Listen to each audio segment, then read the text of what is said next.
बिस्मिल्लाहिर्रहमानिर्रहीम। अस्सलाम वालेकुम नाज़रीन, आप देख रहे हैं डिजिटल दावा नेटवर्क और मैं हूं हमाद हमीद। नाज़रीन, हमास और इसराइल के दरमियान अमन मुआहदा हो चुका है। इतवार के रोज 2:30 बजे पाकिस्तानी वक्त के मुताबिक ये अमन मुआहदा शुरू हुआ। इस अमन मुआहदे में कई शिक्के थी जिसमें सबसे अहम जो शिक थी वो कैदियों के तबादले की थी। कैदियों का तबादला वो सबसे ज्यादा अहम था। हमास ने भी अपने कैदियों के मुतालबात रखे और इसराइल का तो असल मुतालबा ही अपने कैदी जो यरगमाली थे उनकी रिहाई का मुतालबा था। अब हमास ने इसराइली यरगमालियों को रिहा करने का वो शिक तस्लीम की, तो उसने फिर कई नाम दिए कि इन कैदियों को रिहा किया जाएगा। उसमें जो सबसे अहम नाम है, उसमें कई और रहनुमा हैं, कई और अहम नाम भी हैं, मगर जो सबसे अहम नाम समझा जा रहा है, जो इसराइल और हमास के दरमियान सबसे बड़ी जो शिक थी कि वो ये थी कि मरवान अल बरगौसी जो फलस्तीनी रहनुमा है, फलस्तीनी सियासतदान है, फतह तहरीक के एक अहम वो रुकन है, अहम रहनुमा है, उनकी रिहाई का अब हमास ने उसका मुतालबा किया है कि इनको रिहा किया जाए। इसराइल का कहना यह है कि मैं इस मुतालबे को, इस शिक को मानूंगा, और मगर उसकी कुछ शराइत होंगी कि मरवान अल बरगौसी इस फलस्तीन के इलाकों में नहीं रहेंगे,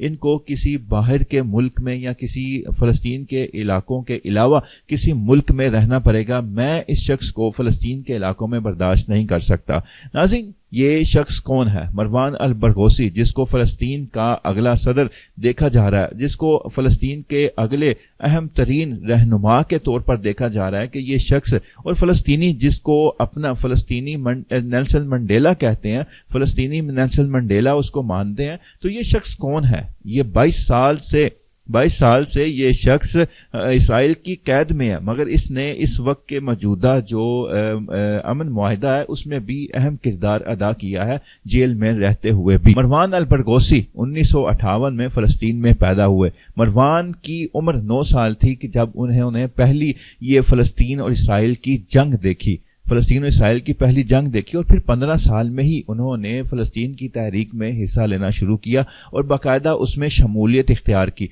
15 साल की उम्र थी कि पहली दफा के तहरीक में हिस्सा लिया और उसमें शमूलियत इख्तियार की। और 1978 में 1978 में इसराइल ने पहली बार इनको गिरफ्तार किया। इनका जो जुर्म साबित हुआ कि इन्होंने मुसल्लह तहरीक का साथ दिया और इसराइल पर हमले में ये मुल्ज़म करार पाए, और यूं इसराइल की अदालत ने मरवान अल बरगौसी को 4 साल की कैद सुनाई। 4 साल की कैद में इस शख्स ने इब्रानी जुबान सीखी जो इसराइल में बोली जाती है। इसराइली जुबान सीखने के बाद इन्होंने यूनिवर्सिटी में दाखिला ले लिया और 11 साल इन्होंने लगाकर यूनिवर्सिटी से अपनी डिग्री हासिल की। और इसराइल के लिए ये एक चैलेंज बन चुका है कि वो इसको रिहा करे या ना करे, क्योंकि अगर वो रिहा करता है तो हो सकता है ये फलस्तीनियों के लिए एक बड़ी फतह हो, और ये भी हो सकता है कि वो रिहा करे तो इसराइल के लिए एक बड़ा चैलेंज बन जाए। इसलिए ये इसराइल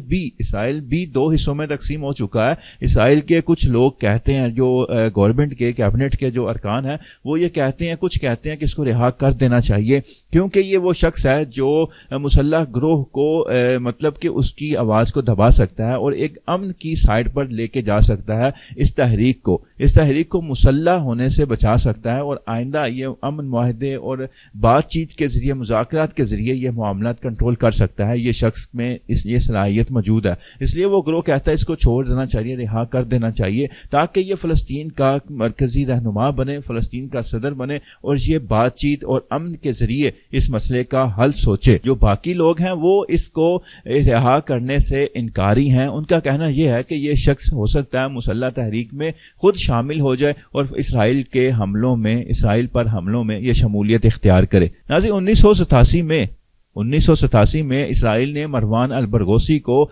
दोबारा गिरफ्तार किया, और इस दफा उनको गिरफ्तार करने के बाद फलस्तीन से जिला वतन कर दिया और उनको उर्दन भेज दिया गया। उर्दन भेजने के बाद 1994 में अमन मुआहदे के बाद फलस्तीन आने की इजाजत मिली। 2001 में इनके ऊपर कातिलाना हमला हुआ, जो कि इसराइली मिसाइल था। इसराइली मिसाइल इनकी गाड़ी को टच हुआ, इनका एक जो बॉडीगार्ड था वो जान से गया, मगर ये उस हमले में बच गए। 2002 2002 میں اسرائیل نے دوبارہ ان کو گرفتار کیا، 2002 میں ان کو دوبارہ گرفتار کیا اور ان کو اس جرم کی سزا سنائی گئی کہ انہوں نے ایک مسلح گروہ کی بنیاد رکھی فلسطین کے اندر، اور وہ جرم ثابت ہوا، اور پھر اسرائیل نے اس جرم کی پاداش میں 5 بار عمر قید سنائی، 5 بار عمر قید اور 40 سال کی سزا، 5 بار عمر قید اور 40 سال کی سزا سنائی گئی، اور وہ 2002 سے اب تک 2025 تک وہ اس قید میں اسرائیل میں موجود ہیں، اور 24 سال ہو گئے ان کو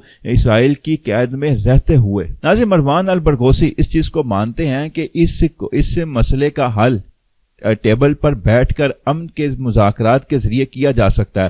2002 میں انہوں نے امریکہ کے ایک اخبار میں مقالہ بھی لکھا جس کا اصل مقصد بھی یہی تھا کہ وہ اس مسئلے کا حل چاہتے تھے، اور وہ اس مسئلے کو بات چیت کے ذریعے، امن مذاکرات کے ذریعے، اور وہ فلسطین کی وہ حیثیت چاہتے تھے کہ جو فلسطین کی حیثیت ہے اس کو واپس دی جائے، جو مقبوضہ علاقے ہیں وہ واپس کی جائے، مگر وہ اس چیز کو چاہتے تھے کہ اس کو امن مذاکرات کے ذریعے، بات چیت کے ذریعے، ٹیبل ٹاک کے ذریعے اس کو حل کیا جائے، عالمی دنیا مل بیٹھ کر بیٹھے اور اس مسئلے کو سوچے کہ اس مسئلے کا حل کیا کرنا ہے۔ اس لیے اسرائیل کے کچھ اراکین ہیں جو اس بات کے حامی ہیں کہ اس مروان البرغوثی کو رہا کر دیا جائے اور یوں یہ شخص ٹیبل ٹاک کے ذریعے اس مسئلے کا حل سوچے۔ ناظرین، اب آنے والے چند دن ہی بتائیں گے کہ یہ اس شخص کی قسمت کا فیصلہ کیا ہوتا ہے۔ آیا اسرائیل اس شخص کو رہا کرتا ہے؟ رہا کرنے کے بعد یہ شخص اسرائیل کے لیے چیلنج بنتا ہے، یا امن مذاکرات کی طرف یا ٹیبل ٹاک کی طرف یہ شخص لوٹتا ہے؟